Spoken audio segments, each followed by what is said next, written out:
परिचय। क्या तुम जानती हो कि सभी सजीवों को भोजन की जरूरत होती है? इससे हमें कार्बोहाइड्रेट, प्रोटीन, वसा, विटामिन और खनिज यानी मिनरल मिलते हैं, जो शरीर के विकास, स्वास्थ्य और बढ़ने के लिए जरूरी होते हैं।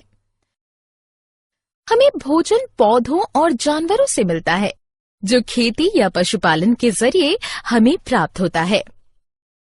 श्रुति, हमारे वैज्ञानिक खेती और पशुपालन से होने वाले उत्पादन को बढ़ाने के प्रयासों में जुटे हैं। हाँ, ऐसा इसलिए है कि हमारे देश की जनसंख्या काफी अधिक है और यहाँ 1 अरब से अधिक लोग रहते हैं, जिनकी संख्या बढ़ती ही जा रही है। इस बढ़ती जनसंख्या को खिलाने के लिए हमें सालाना 1/4 अरब अनाज से अधिक की जरूरत होती है। इस बढ़ती जरूरत को पूरा करने के लिए अधिक जमीन पर खेती करनी होगी। हालांकि हमारी जनसंख्या में बढ़ोतरी से घरों और उद्योगों के लिए भी जमीन की जरूरत बढ़ी है, इसलिए खेती योग्य जमीन की कमी आई है। नतीजे के तौर पर हमारे पास खेती योग्य जमीन को बढ़ाने का जरिया नहीं है, इसलिए आवश्यक ये है कि हम फसलों और पशुओं की उत्पादकता को प्रभावी बनाएं। इस मांग को पूरा करने के लिए 2 बड़ी क्रांतियां हमारे यहाँ हुई हैं।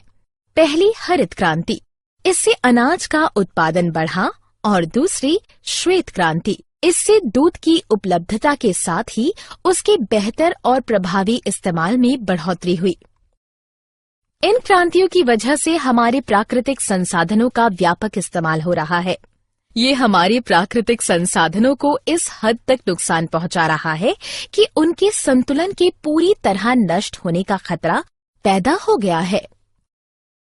इसलिए ये आवश्यक है कि हम अपने पर्यावरण को नुकसान पहुंचाए बगैर और इसके संतुलन को बरकरार रखते हुए अपना खाद्य उत्पादन बढ़ाएं। उद्देश्य। इस पाठ के अंत में आप निम्न करने में सक्षम हो जाएंगे: फसल उत्पादन में बढ़ोतरी को समझना, फसलों के विविध प्रकारों में सुधार को समझना, अनाज उत्पादन प्रबंधन को समझना, पोषण के प्रबंधन को समझना, खाद क्या है इसे समझना, खादों के गुणों और प्रकृति को समझना, सिंचाई की प्रक्रिया को समझना, उपज के प्रारूप को समझना, फसल सुरक्षा के प्रबंधन को समझना, फसलों के भंडारण के तरीकों का अध्ययन करना, फसल उत्पादन में सुधार। हम सभी जानते हैं कि गेहूं, धान, मक्का, बाजरा और ज्वार हमारी ऊर्जा जरूरतों के लिए कार्बोहाइड्रेट प्रदान करते हैं। चना, मटर, उड़द, मूंग, अरहर और मसूर जैसी दालों से हमें प्रोटीन मिलता है। इसी तरह सोयाबीन, मूंगफली, तिल, रेंडी यानी अरंडी, सरसों, अलसी और सूरजमुखी जैसे तिलहन उत्पाद हमें जरूरी वसा देते हैं। हम जानते हैं कि फल, सब्जियों और मसालों से हमें कई सारे विटामिन और लवण के साथ ही छोटी मात्रा में प्रोटीन, कार्बोहाइड्रेट और वसा भी मिलते हैं। कुछ जानवरों के लिए कई अनाज जैसे जई, बरसीम और सूडान घास को खाद्य के तौर पर उगाया जाता है। रबी और खरीफ फसलें। क्या आप जानते हैं कि अलग फसलों के लिए अलग प्राकृतिक वातावरण, तापमान और अवधि की जरूरत होती है ताकि उनका उचित विकास हो और जीवन चक्र पूरा हो सके। हमने पहले ही अध्ययन किया है कि पौधों और फूलों का विकास सूरज की रोशनी पर आश्रित है। कुछ अनाज बरसाती मौसम में बोए जाते हैं, उनको खरीफ फसल कहते हैं, जिसका समय जून से अक्टूबर तक होता है।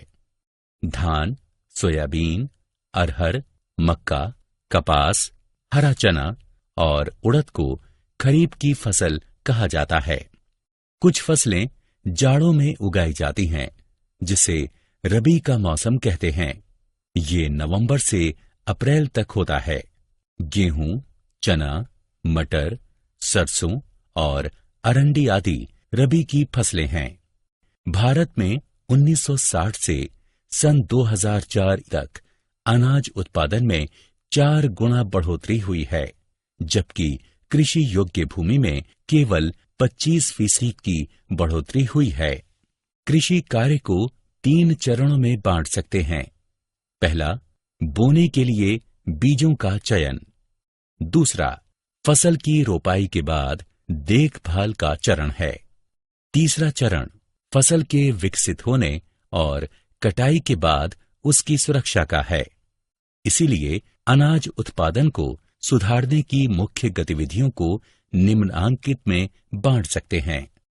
फसल की किस्मों में सुधार, फसल उत्पादन में सुधार, फसल सुरक्षा का प्रबंधन, फसल की किस्मों में सुधार। अच्छी उपज देने वाली फसल की किस्म का चुनाव कई तरह या प्रकार की फसलों के बीच से किया जाता है। इन्हें कई गुणों जैसे बीमारी प्रतिरोधक क्षमता, खाद के साथ अभिक्रिया, उत्पादन की गुणवत्ता और ऊंची उपज इत्यादि के आधार पर उपजाया और छांटा जाता है। वांछित गुणों को फसल की किस्मों में डालने की पहली विधि वर्ण संकरीकरण या हाइब्रिडाइजेशन है। वर्ण संकरीकरण का मतलब आनुवंशिक तौर से भिन्न पौधों का युग्मन करना है। वर्ण संकरीकरण अंतर प्रजातिक 2 अलग प्रजातियों, अंतर जातीय यानी एक ही जीन की 2 अलग नस्लों और अंतरवंशीय यानी अलग अलग जीन वाले हो सकता है। फसल को सुधारने का दूसरा तरीका ऐसे जीन को उनमें डालना है जो वांछित फल दे सकता है। इससे जीन संवर्धित फसलों की प्राप्ति होती है। फसलों की पैदावार और बुआई के तरीके मौसम, मिट्टी की गुणवत्ता और पानी की उपलब्धता पर निर्भर करते हैं। चूंकि सूखा और बाढ़ जैसे हालात अप्रत्याशित हैं, तो विभिन्न प्राकृतिक हालात और लवणीय मिट्टी आदि के प्रति सहनशील किस्मों को उपयोगी माना जाता है। फसलों की किस्म सुधारने के कारक। फसलों की किस्म सुधारने के लिए कई कारक जिम्मेदार हैं। इनमें से कुछ इस प्रकार हैं। ऊंची उपज फसलों की प्रति एकड़ उत्पादकता बढ़ाने के लिए फसलों की किस्म को सुधारा जाता है। सुधरी गुणवत्ता। हर एक फसल की गुणवत्ता दूसरे से अलग हो सकती है। गेहूं में पकने की खासियत, दाल में प्रोटीन, तिलहन में तेल का होना और फल एवं सब्जियों में भंडारण की गुणवत्ता का होना बहुत जरूरी है। जैविक एवं अजैविक प्रतिरोध। विभिन्न हालात में अनाज उत्पादन कई सारे जैविक और अजैविक तनाव एवं कारण से कम हो सकता है। इसीलिए इन जैविक जैसे बीमारियां, कीड़े और कृमि और अजैविक जैसे सूखा, लवणीयता, बाढ़, ठंड और पाला, इन कारकों की प्रतिरोधी किस्मों का विकास हो तथा उत्पादन बढ़ सके। परिपक्वता। अवधि में परिवर्तन। अनाज उत्पादन की लागत कम करने के लिए कम अवधि की नस्लों को विकसित करना होगा। एक जैसी परिपक्वता अवधि कटाई की प्रक्रिया को आसान बनाकर इस दौरान होने वाले नुकसान को कम करता है। व्यापक अनुकूलन। ऐसी नस्लों को विकसित करने की जरूरत है जो विभिन्न पर्यावरणिक स्थितियों में भी जीवित रह सकें। वांछनीय कृषि आर्थिकी लक्षण। चारा देने वाली फसलों को लंबा और कई शाखों से युक्त होना चाहिए, जबकि अनाज के पौधों को बौना होना चाहिए ताकि ये जमीन से कम पोषक तत्वों का शोषण कर सकें।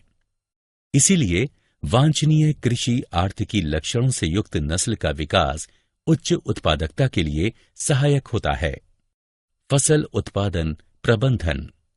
भारत में छोटे से लेकर बहुत बड़े जोत यानी खेत मौजूद हैं। छोटे किसानों के पास बड़े किसानों की तुलना में कम जमीन, पैसा और सूचना तकनीक तक पहुंच होती है। उच्चतर निवेश और उपज में एक अंतर संबंध है। किसान की वित्तीय स्थिति निवेश की क्षमता को निर्धारित करती है, जिससे आखिरकार खेती की व्यवस्था और उत्पादन के तरीके तय होते हैं। इसलिए उत्पादन के तरीके विभिन्न स्तरों के हो सकते हैं। कोई लागत नहीं वाला उत्पादन, कम लागत वाला उत्पादन और उच्च लागत वाला उत्पादन का तरीका। पोषण प्रबंधन। पौधों को बढ़ने और विकास के लिए पोषण की जरूरत होती है। पौधों के लिए 17 पोषक तत्व आवश्यक हैं। पौधों को हवा, पानी और मिट्टी से पोषण मिलता है। हवा कार्बन और ऑक्सीजन देता है। हाइड्रोजन पानी से मिलते हैं और बाकी 13 तत्व पौधों को मिट्टी से मिलते हैं। इन 13 तत्वों में क्षय की काफी मात्रा में जरूरत होती है, इसलिए इनको स्थूल पोषक यानी मैक्रोन्यूट्रिएंट्स कहते हैं। बाकी के 7 तत्वों की जरूरत पौधों को कम मात्रा में होती है और इनको सूक्ष्म पोषक यानी माइक्रोन्यूट्रिएंट्स कहते हैं। इन पोषक तत्वों की कमी पौधों में दैहिक प्रक्रिया जैसे पुनरुत्पादन, विकास और बीमारियों से लड़ने की क्षमता को प्रभावित करती है। उपज को बढ़ाने के लिए मिट्टी को खाद और उर्वरक के तौर पर मिट्टी में इन पोषक तत्वों को दिया जा सकता है। खाद यानी मैन्योर में बड़ी मात्रा में जैविक तत्व के साथ ही मिट्टी को मिलने वाले पोषक तत्व भी थोड़ी मात्रा में होते हैं। ये खाद पशुओं के गोबर और पौधों के सड़ने गलने से बनता है। खाद से मिट्टी में पोषक तत्व और जैविक तत्व बढ़ते हैं, जिससे भूमि की उर्वरता और उसका संगठन दुरुस्त होता है। बलुआ मिट्टी में खाद डालने से उसकी जल ग्रहण क्षमता बढ़ती है। चिकनी मिट्टी में खाद डालने से निकासी दुरुस्त होती है और पानी लगने की समस्या कम होती है। खाद के इस्तेमाल में हम जैविक कचरे का इस्तेमाल करते हैं, जो हमारे पर्यावरण को रासायनिक खाद के अत्यधिक इस्तेमाल से बचाता है। जैविक कचरे का इस्तेमाल कचरे का पुनर्चक्रण यानी रिसाइकलिंग भी संभव करता है। इस्तेमाल होने वाले जैविक पदार्थ के आधार पर खाद को 3 वर्गों में बांट सकते हैं: कंपोस्ट, वर्मी कंपोस्ट और हरित खाद। कंपोस्ट जैविक तत्वों और पोषकों से समृद्ध होता है। यह गोबर, घरेलू कचरे, नाले की गंदगी, पुआल, उखाड़े, खरपतवार इत्यादि से बनता है, जिसे एक गड्ढे में सड़ाया जाता है। वर्मी कंपोस्ट पौधों और पशुओं के गोबर को तेजी से सड़ाने के लिए जब केंचुओं का इस्तेमाल किया जाता है तो उसे वर्मी कंपोस्ट कहते हैं। हरित खाद फसलों के बिचड़ों की बुआई से पहले ग्वार और कुछ खरपतवार खेत में उगाते हैं, जिसे मिट्टी में हल चलाकर मिला दिया जाता है। ये हरे पौधे इस तरह हरित मैन्योर में बदल जाते हैं, जो मिट्टी में नाइट्रोजन और फास्फोरस की मात्रा बढ़ाने में सहायता करते हैं। उर्वरक व्यावसायिक तौर पर पौधों के लिए उत्पादित होने वाले पोषक तत्व हैं। ये नाइट्रोजन, फास्फोरस और पोटाश की मात्रा बढ़ाते हैं। ये बेहतर वानस्पतिक विकास, पत्ते, शाखाएं और फूल को सुनिश्चित करने के लिए इस्तेमाल किए जाते हैं, जिनसे स्वस्थ पौधे बनते हैं। उच्च लागत की खेती में बेहतर उपज के लिए उर्वरक एक कारक है। उर्वरक के पूर्णतः काम आने के लिए उसको उचित मात्रा, समय और इस्तेमाल से पहले और बाद की सावधानी का ख्याल रखते हुए खेतों में डालना चाहिए। अत्यधिक सिंचाई की वजह से खेत में मौजूद खाद बह जाती है और पौधों द्वारा पूरी तरह शोषित नहीं हो पाती। यही अतिरिक्त खाद बाद में पानी में प्रदूषण फैलाने का काम करती है। उर्वरक का लगातार इस्तेमाल मिट्टी की उर्वरता को खत्म कर सकता है, क्योंकि उसमें मौजूद जैविक तत्व की क्षतिपूर्ति नहीं हो पाती और सूक्ष्म जीव विनष्ट हो जाते हैं। अनाज उत्पादन को अधिकतम करने के लिए हमें रासायनिक खादों के अल्पकालिक और मैन्योर यानी जैविक खाद के दीर्घकालीन उपयोग के लाभ पर विचार करना चाहिए ताकि मिट्टी की उर्वरता बनी रहे। जैविक खेती। जैविक खेती एक ऐसा तरीका है जिसमें रासायनिक खाद, कीटनाशक, खरपतवार नाशक इत्यादि का बहुत कम या नहीं के बराबर इस्तेमाल किया जाता है। साथ ही इसमें जैविक मैन्योर, पुनर्चक्रित कृषि कचरा, पुआल और गोबर आदि नीले हरे शैवाल को सुखाकर जैविक खाद के तौर पर पर्याप्त मात्रा में डाला जाता है। भंडारण के समय नीम के पत्तों या हल्दी का इस्तेमाल जैविक कीटनाशक के तौर पर किया जाता है। उत्पादन की ऐसी व्यवस्था कीड़ों मकोड़ों की रोकथाम में सहायक होने के साथ ही पोषक तत्वों की पूर्ति में भी लाभकारी है। सिंचाई। फसलों तक नहरों, जलाशयों, कुओं, ट्यूबवेल वगैरह के माध्यम से पानी पहुंचाने की तकनीक को ही सिंचाई कहते हैं। सिंचाई इन वजहों से महत्वपूर्ण है। जरूरी तत्वों का वितरण, बीजों का अंकुरण, विकास, पोषक तत्वों का अवशोषण। मिट्टी में हुई पानी की कमी को सिंचाई के पानी से पूरा करने की तकनीक और प्रारूप मशीन को ही सिंचाई व्यवस्था के नाम से जानते हैं। 4 तरह की सिंचाई व्यवस्था है। कुओं का निर्माण भूजल के दोहन के लिए किया जाता है। ये 2 तरह के होते हैं, जैसे खोदा हुआ कुआं और ट्यूबवेल। खोदे हुए कुएं में भूजल की तालिका अवस्थिति के अनुसार ही पानी उपलब्ध होता है। नहरों का संबंध नदी या जलाशय, रिजर्वायर से होता है ताकि पानी की आपूर्ति हो सके। इसे उपनहर और वितरकी यानी डिस्ट्रीब्यूटरीज में बांट देते हैं। रिवर लिफ्ट व्यवस्था। जिन इलाकों में नहर की धारा कम या अनियमित है, वहां लिफ्ट व्यवस्था अधिक तार्किक है। इसमें नदी के नजदीकी इलाकों में सीधा नदी से ही पानी लेकर सिंचाई की व्यवस्था की जाती है। टैंक उन छोटे भंडारकों को कहते हैं जो छोटी मात्रा में पानी को रोकते और बहाते हैं। मूल्यांकन। आइए आगे बढ़ने से पहले देखते हैं कि आपने कितना सीखा। कॉलम अ का कॉलम ब से मिलान करें। बुआई के प्रारूप या पैटर्न।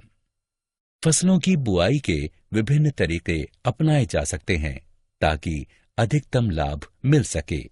फसलों की बुआई के 3 मुख्य तरीके हैं: मिश्रित बुआई, अंतरोपण या इंटरक्रॉपिंग। फसलों का आवर्तन। मिश्रित बुआई का मतलब जमीन के एक ही टुकड़े पर 2 या अधिक फसलों को उगाना है। उदाहरण, गेहूं और चना, या गेहूं और सरसों, या मूंगफली और सूरजमुखी। ये खतरे को कम करता है और किसी एक फसल के नुकसान के वक्त कुछ भरोसा देता है। इंटरक्रॉपिंग से मतलब भूमि के एक ही टुकड़े पर निश्चित क्रम में 2 या अधिक फसलों को उगाना है। फसलों का चुनाव पोषक तत्वों की जरूरत के आधार पर किया जाता है। इसमें एक फसल की एक कतार बोकर दूसरे अनाज की कुछ कतारें लगाते हैं। पूरे खेत में यही क्रम चलता है। उदाहरण, सोयाबीन और मक्का, या बाजरा और लोबिया। इसी तरीके में पोषक तत्वों का अधिकतम उपयोग हो पाता है। इस तरीके में किसी एक फसल में फैली बीमारी या कीड़े का पूरे खेत में असर भी रोका जा सकता है। इस तरह दोनों ही फसलों से बेहतर नतीजे मिलते हैं। फसलों का आवर्तन पूर्व नियोजित और सुचिंतित तरीके से जमीन के एक टुकड़े पर विविध फसलों को उगाना है। यह समय की अवधि पर निर्भर करता है कि फसलों का युग्म में आवर्तन कैसे करें। नमी और सिंचाई की सुविधा को देखकर भी एक कटाई के बाद दूसरी फसल का चुनाव किया जाता है। अगर आवर्तन सही ढंग से किया जाए तो बेहतर उपज के साथ 2 या 3 फसलें वार्षिक तौर पर प्राप्त की जा सकती हैं। फसल सुरक्षा का प्रबंधन। जब हम खेतों को देखते हैं तो पाते हैं कि फसलों में काफी खरपतवार, कीड़े मकोड़े और बीमारियां पाई जा रही हैं। अगर सही समय पर खरपतवार और कीड़ों को नियंत्रित नहीं किया जाए तो वे फसल का अधिकांश नष्ट कर सकते हैं। खरपतवार हमारे खेत में उगे अनचाहे पौधे हैं और भोजन, जगह एवं प्रकाश के लिए प्रतियोगी भी। उदाहरण: गोखरू, गाजर, घास, मोथा। खरपतवार पोषक तत्वों को अवशोषित कर फसलों के विकास को कम कर देते हैं। इसीलिए जुते हुए खेत से फसल के विकास के शुरुआती दौर में ही खरपतवार को हटा देना अच्छी उपज के लिए बेहद जरूरी है। आमतौर पर कीड़े मकोड़े खेत में 3 तरीकों से हमला करते हैं। वे जड़, तना और पत्तों पर हमला करते हैं। वे पौधे के विभिन्न हिस्सों से कोशिका का रस चूस लेते हैं या वे तने और फल पर हमला करते हैं। इस तरह वे फसल के स्वास्थ्य को प्रभावित कर उपज को कम कर देते हैं। पौधों में बीमारियां कीटाणु, कवक और विषाणुओं जैसे रोगाणु फैलाते हैं जो मिट्टी, पानी और हवा में मौजूद होते हैं और पौधों को संक्रमित कर सकते हैं। खरपतवार, कीड़ों और बीमारियों का नियंत्रण कई तरीकों से किया जाता है। सबसे आम तरीका कीटनाशकों का इस्तेमाल करना है, जिसमें कवकनाशी, कीटाणुनाशक और पादप कीटनाशक शामिल हैं।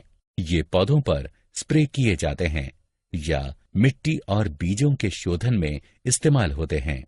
जैसा कि हम सभी जानते हैं, इन रसायनों का अधिक इस्तेमाल समस्या पैदा करता है क्योंकि वे कई पौधों और जानवरों के लिए विषैले होते हैं और पर्यावरण में प्रदूषण फैलाते हैं। खरपतवार नियंत्रण के तरीकों में मशीन से उनको हटाना भी शामिल है। आपको ये भी जानना चाहिए कि खरपतवार का नियंत्रण भूमि की अच्छी तैयारी, समयानुकूल बुआई, इंटरक्रॉपिंग और फसल आवर्तन, बीजों के प्रतिरोधी किस्मों के इस्तेमाल या गर्मी में गहरी सिंचाई के तरीकों से भी किया जा सकता है। अनाज का भंडारण। कृषि उत्पादों में भंडारण का नुकसान बहुत अधिक हो सकता है। इस नुकसान के लिए जिम्मेदार कारक जैविक कीड़े, कुतरने वाले जानवर, कवक, दीमक और जीवाणु तथा अजैविक भंडारण की जगह में अनुचित नमी और तापमान दोनों तरह के होते हैं। आप जानते हैं कि ये कारक गुणवत्ता में कमी, वजन में गिरावट, रत्ती उर्वरता, उत्पाद का फीका पड़ना वगैरह के जिम्मेदार होते हैं और आखिरकार इन सब से उत्पादों की बिक्री पर संकट आता है। इन कारकों पर उचित उपचार और गोदामों के व्यवस्थित प्रबंधन से काबू पाया जा सकता है। नियंत्रण और निरोध के उपाय अनाज के भंडारण से पहले अपनाए जाते हैं। इनमें शामिल हैं भंडारण से पहले उत्पाद की सख्त सफाई, पहले धूप और फिर छांव में उत्पाद को सुखाना और कीड़ों को मारने वाले रसायनों का धूमन। क्या आप जानते हैं, कृषि मंत्रालय की शोध एवं विकास एजेंसी ने चावल की 10 नई किस्मों की खोज की है। उम्मीद है कि इससे उत्पादन में बढ़ावा मिलेगा और उपज में बढ़ोतरी होगी ताकि जलवायु परिवर्तन के आयाम में खाद्य उत्पादन को बढ़ावा मिल सके।